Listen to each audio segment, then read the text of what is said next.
Welcome to English ವರ್ಡ್ಗೆ ಎಲ್ಲರಿಗೂ ಆಧಾರದ ಸ್ವಾಗತ. ಇವತ್ತು ನಾವು ಆ್ಯಕ್ಟಿವ್ ಆ್ಯಂಡ್ ಪ್ಯಾಸಿವ್ ವಾಯ್ಸಸ್ನ ಒಂದು ಸ್ಟಾರ್ಟಿಂಗ್ ಒಂದು ಟೆನ್ಸ್ನ ತೆಗೆದುಕೊಂಡು ಚರ್ಚೆ ಮಾಡೋಣ.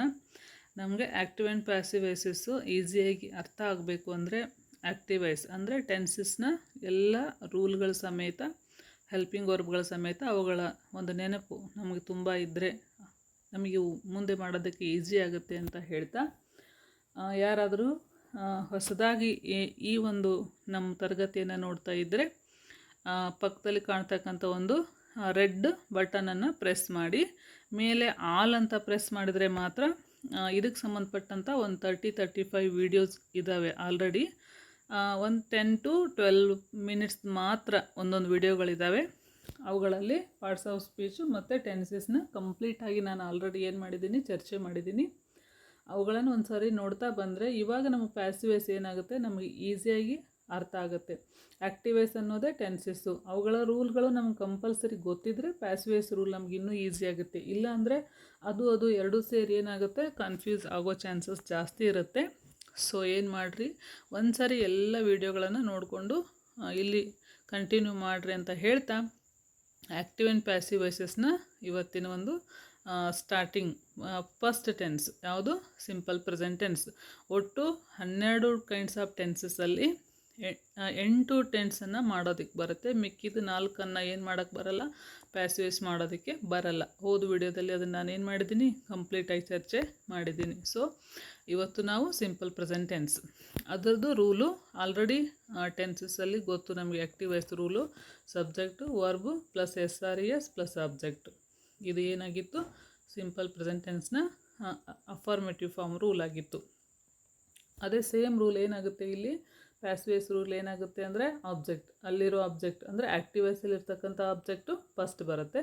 ಆ ಆಬ್ಜೆಕ್ಟಿಗೆ ರಿಲೇಟೆಡ್ ಆಗಿರ್ತಕ್ಕಂಥ ಹೆಲ್ಪಿಂಗ್ ವರ್ಬು ಯಾವುದು, ಈಸ್, ಆ್ಯಮ್, ಆರ್. ಆ್ಯಮ್ ಅಂದರೆ ಫಸ್ಟ್ ಪರ್ಸನ್ನು, ಈಸ್ ಅಂದರೆ third person singular, next we, you, they 4 ಕಡೆ ಏನು ಆರ್. ಈ ಹೆಲ್ಪಿಂಗ್ ವರ್ಬ್ ನಾವು ಹೇಗೆ ಯೂಸ್ ಮಾಡಬೇಕು ಅಥವಾ ಎಲ್ಲಿ ಯೂಸ್ ಮಾಡಬೇಕು ಅನ್ನೋದನ್ನು ನಾವು ಪ್ರೆಸೆಂಟ್ ಕಂಟಿನ್ಯೂಸ್ ಟೆನ್ಸಲ್ಲಿ ಕಲ್ತಿರ್ತೀವಿ. ಓಕೆ, ಇಲ್ಲಿ ಈಸ್, ಆ್ಯಮ್, ಆರ್ ಅನ್ನೋದು ಪ್ರೆಸೆಂಟ್ ಕಂಟಿನ್ಯೂಸ್ ಟೆನ್ಸ್ನ ಹೆಲ್ಪಿಂಗ್ ವರ್ಬ್ಗಳು. ಸಿಂಪಲ್ ಪ್ರೆಸೆಂಟ್ ಟೆನ್ಸ್ನ ಪ್ಯಾಸಿವ್ ಫಾರ್ಮಲ್ಲಿ ಬರುತ್ತೆ. ಇದು ಸ್ವಲ್ಪ ನೆನ್ಪುಳಿಬೇಕು ಅಂತಂದರೆ ನಾವು ವರ್ಕ್ ಮಾಡಲೇಬೇಕು. ರಿಪೀಟೆಡಾಗಿ ನೋಡಿರಿ ಅಥವಾ ನೋಟ್ಸ್ ಮಾಡಿಕೊಂಡು ರಿಪೀಟೆಡಾಗಿ ಓದ್ತಾ ಹೋದರೆ ನಮಗೆ ಇವು ಈಸಿಯಾಗಿ ನೆನಪಲ್ಲಿ ಉಳಿಯುತ್ತೆ. ಓಕೆ, ಅಂದರೆ ಆಬ್ಜೆಕ್ಟ್ ಫಸ್ಟ್ ಬರುತ್ತೆ, ಅದರಲ್ಲಿ ಈಸ್, ಆ್ಯಮ್, ಆರ್ ಮೂರಲ್ಲಿ ಯಾವುದಾದ್ರೂ ಒಂದು ಹೆಲ್ಪಿಂಗ್ ವರ್ಬು. ಅದಾದಮೇಲೆ V3, V1, V3, V1, V2, V3. Okay, present, past participle ಅಂತ ನಾವು ಕರಿತೀವಿ. ಅದು ಈಸಿ ಆಗಲಿ ಅಂತ ಹೇಳ್ಬಿಟ್ಟು ನಾನು V3 ಅಂತ ಹೇಳ್ತಾ ಇದ್ದೀನಿ. ಅದಾದಮೇಲೆ ಬೈ ಅಂತಕ್ಕಂಥ ಒಂದು ಪ್ರಿಪೋಸಿಷನ್ ಬರುತ್ತೆ. ಅದಾದಮೇಲೆ ಕೊನೆಗೆ ಸಬ್ಜೆಕ್ಟ್ ಅಂದರೆ ಅಲ್ಲಿರ್ತಕ್ಕಂಥ ಸಬ್ಜೆಕ್ಟಲ್ಲಿ ಕೊನೆಗೆ ಬರುತ್ತೆ. ಇದು ಪ್ಯಾಸಿವ್ ಫಾರ್ಮ್. ಇವುಗಳಿಗೆ ಬೈ, V3 ತುಂಬ ಇಂಪಾರ್ಟೆಂಟು. ಇವುಗಳಿದ್ದರೆ ಅದನ್ನು ನಾವು ಪ್ಯಾಸಿವ್ ಫಾರ್ಮ್ ಅಂತೇಳಿ ರೆಕಗ್ನೈಸ್ ಮಾಡ್ಬೋದು. ಒಂದಷ್ಟು ಎಕ್ಸಾಂಪಲ್ ನೋಡೋಣ. I eat an apple. Okay, ಇಲ್ಲಿ ಐ ಅನ್ನೋ ಸಬ್ಜೆಕ್ಟು, ಈಟ್ ಅನ್ನೋದು ವರ್ಬ್, ಆ್ಯನ್ ಆ್ಯಪಲ್ ಆಬ್ಜೆಕ್ಟ್. ಇವಾಗ ಏನು ಮಾಡಬೇಕು, ಆ್ಯನ್ ಆಬ್ಜೆಕ್ಟನ್ನು ಫಸ್ಟ್ ತಗೋಬೇಕು. An apple is, an apple ಅನ್ನೋದೇನದು third person singular. Is, eaten V3, ate eaten by me. ಇದು ಪ್ಯಾಸಿವ್ ವಾಯ್ಸ್. ಓಕೆ, ನೆಕ್ಸ್ಟ್ ನೋಡೋಣ. We drink a cup of tea. A cup of tea is drunk by us. ಇಲ್ಲಿ ಅದು third person ಸಿಂಗುಲರ ಅಥವಾ first ಪರ್ಸನ್ನ ಸಿಂಗುಲರ, ಪ್ಲೂರಲ್ಲ.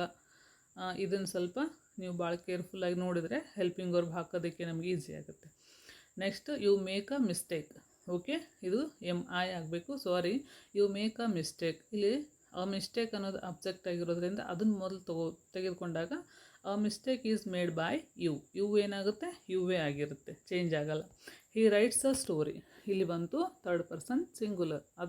So ಅದರ ಸಲುವಾಗಿ ಇಲ್ಲಿ ರೈಟ್ಗೆ SRES ಪ್ರತ್ಯಯ ಹಾಕಿ rights ಅಂತ ಮಾಡಿರೋದು. ಇದು ಆ್ಯಕ್ಟಿವ್ ವಾಯ್ಸ್ ಅಥವಾ ಟೆನ್ಸ್ನ ರೂಲು. ಪ್ಯಾಸಿವ್ ವಾಯ್ಸ್ ಆದಾಗ ಅ ಸ್ಟೋರಿ ಅಂದ್ರೇನು, ಅದು ಅಂದರೆ ಥರ್ಡ್ ಪರ್ಸನ್ ಸಿಂಗುಲರ್. ಸೊ ಅಲ್ಲೇನಾಗುತ್ತೆ, ಇಟ್ ಜಾಗದಲ್ಲಿ ಬರುತ್ತೆ story. So is helping verb ಬರುತ್ತೆ. Next, a story is written by him. ಏನಾಗುತ್ತೆ, ಹಿಮ್ ಆಗುತ್ತೆ. ಕೊನೆಗೆ ಹೇಳಿದ್ದೀನಿ, ಎಕ್ಸ್ಪ್ಲೇನ್ ಮಾಡ್ತೀನಿ ಅವುಗಳನ್ನು ಸ್ವಲ್ಪ. ಎಕ್ಸಾಂಪಲ್ ನೋಡೋಣ ಇವಾಗ. She gives me a pen is given by her to me. ಇನ್ನೊಂದು ಥರ ಮಾಡ್ಬೋದು, I am given a pen by her. ಅಂದರೆ ಇಲ್ಲಿ ಅಬ್ಜೆಕ್ಟ್ ಎರಡಿದೆ, ಮೀ ಅನ್ನೋದು ಒಂದು ಅಬ್ಜೆಕ್ಟು, ಪೆನ್ ಅನ್ನೋದು ಅಬ್ಜೆಕ್ಟ್. ಮೀ ತೆಗೆದುಕೊಂಡು ನಾವು ಪ್ಯಾಸಿವ್ ವಾಯ್ಸ್ ಮಾಡ್ಬೋದು, ಆ ಪೆನ್ ಅನ್ನೋದನ್ನು ತೆಗೆದುಕೊಂಡು ನಾವು ಪ್ಯಾಸಿವ್ ವಾಯ್ಸ್ ಮಾಡ್ಬೋದು. ಸೊ ಎರಡು ಥರದಲ್ಲಿ ನಾನು ಮಾಡಿದ್ದೀನಿ. It tells a story is told by it. They cut the tree is cut by them. ಯಾಕೆ ಕಟ್ ಮಾತ್ರ ಆಗುತ್ತೆ, V1 V2 V3, ಯಾವ ಬದಲಾವಣೆಯಲ್ಲಿ ಆಗಲ್ಲ. ಇವಾಗ ಒಂದಷ್ಟು ಸಿಂಪಲ್ ಏನದು ಪ್ರೊನೌನ್ ಫಾರ್ಮ್ಗಳು ಸಬ್ಜೆಕ್ಟಿಂದ ಆಬ್ಜೆಕ್ಟ್ ಜಾಗದಲ್ಲಿ ಬಂದಾಗ ಏನೇನು ಬದಲಾಗುತ್ತೆ ಅನ್ನೋದು.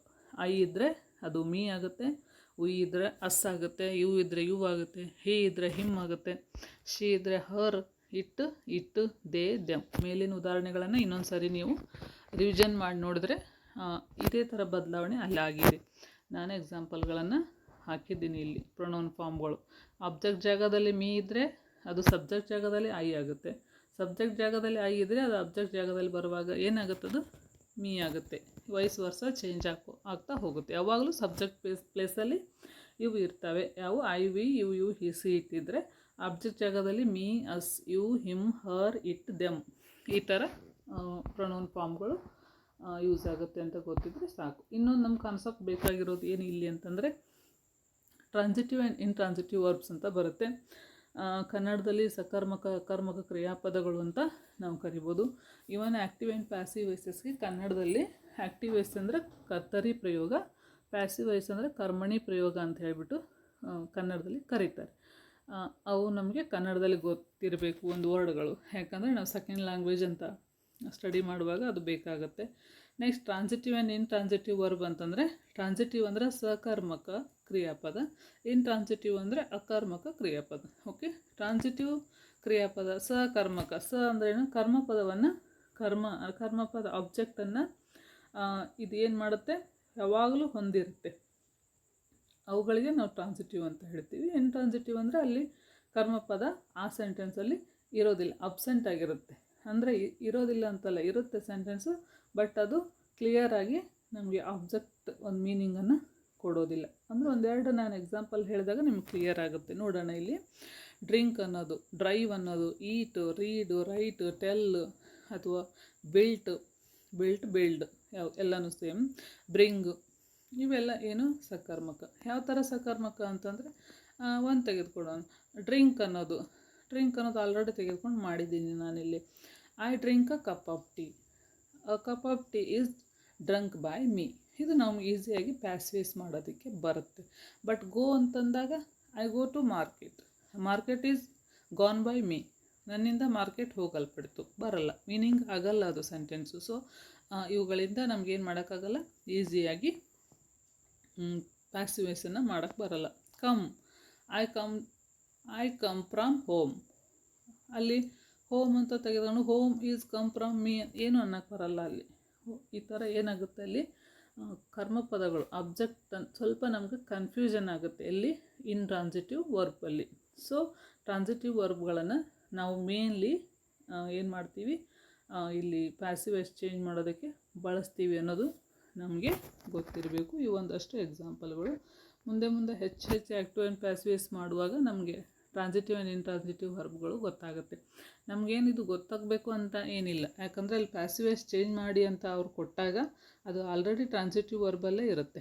ಸೊ ಅದ್ರ ಬಗ್ಗೆ ಯೋಚನೆ ಮಾಡೋ ಅಗತ್ಯತೆ ಏನಿಲ್ಲ. ಬಟ್ ನಮಗೆ ಟ್ರಾನ್ಸಿಟಿವ್ ಆ್ಯಂಡ್ ಇಂಟ್ರಾನ್ಸಿಟಿವ್ ಕಾನ್ಸೆಪ್ಟು ನಮ್ಗೆ ಕ್ಲಿಯರಾಗಿ ಆ್ಯಕ್ಟಿವ್ ಆ್ಯಂಡ್ ಪ್ಯಾಸಿವ್ ವಾಯ್ಸಲ್ಲಿ ಗೊತ್ತಿರಲೇಬೇಕು ಅಂತ ಇದನ್ನೊಂದು ನಾನು ಹೇಳಿದ್ದೀನಿ. ಇಲ್ಲಿ ಇನ್ನೊಂದು ಸ್ವಲ್ಪ ಎಕ್ಸ್ಟ್ರಾ ಸೆಂಟೆನ್ಸ್ ನೋಡೋಣ. ಇಲ್ಲಿ ರಾಗಿಣಿ ರೀಡ್ಸ್ ದ ರಿಪೋರ್ಟ್. ಇವಾಗ ಹೆಸರುಗಳನ್ನು ತೆಗೆದುಕೊಂಡು ಅಲ್ಲಿ ಪ್ರೊನೌನನ್ನು ತೆಗೆದುಕೊಂಡು ವಾಕ್ಯಗಳನ್ನು ಮಾಡಿದ್ದೀನಿ. ಇಲ್ಲಿ ಹೆಸರುಗಳನ್ನು ಮಾತ್ರ ತೆಗೆದುಕೊಂಡು ಮಾಡ್ತಾ ಇದ್ದೀನಿ. Ragini reads the report is read by Ragini. Mohan and Kamal build the house together. The house object ಇಲ್ಲಿ. The house is build by Mohan and Kamal together. ಯಾವುದು ಎಕ್ಸ್ಟ್ರಾ ಬರುತ್ತೆ ಅವೆಲ್ಲ ಕೊನೆಗೆ ಏನು ಮಾಡ್ತವೆ, ಬರ್ತವೆ. ಇವು sentence structure. Next the wolf kills the rabbit. The rabbit is killed by the wolf ಆಗಬೇಕು.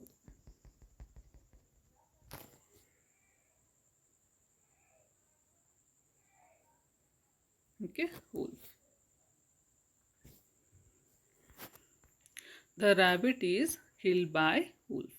ಇದು ಏನಿದು ಸಿಂಪಲ್ ಪ್ರೆಸೆಂಟ್ ಟೆನ್ಸ್ನ ಒಂದು active to active in the passive form ಒಂದು ಬದಲಾವಣೆ. ಓಕೆ, ನಾನು ಮತ್ತೊಂದು ಸಾರಿ ಹೇಳ್ತೀನಿ, ಟೆನ್ಸಸ್ಸನ್ನು ಕ್ಲಿಯರ್ ಮಾಡಿಕೊಂಡು ಅದ್ರ ಬಗ್ಗೆ ನಾಲೆಜ್ ನಮ್ಗೆ ಕಂಪ್ಲೀಟ್ ಆಗಿದ್ದರೆ ತುಂಬ ಇದು ಆ್ಯಕ್ಟಿವ್ ಆ್ಯಂಡ್ ಪ್ಯಾಸಿವ್ ವಾಯ್ಸಸ್ ನಮಗೆ ಈಸಿ ಆಗುತ್ತೆ.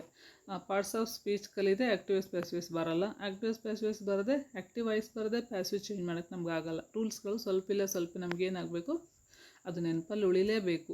ಒಂದು ಸ್ವಲ್ಪ ಅದ್ರ ಮೇಲೆ ನಾವು ವರ್ಕ್ ಹಾರ್ಡ್ ಮಾಡಲೇಬೇಕು ಅಂತ ಹೇಳ್ತಾ ಇವತ್ತು ನಾವು ಈ ಸೆಷನನ್ನು ಎಂಡ್ ಮಾಡ್ತಾಯಿದ್ದೀನಿ.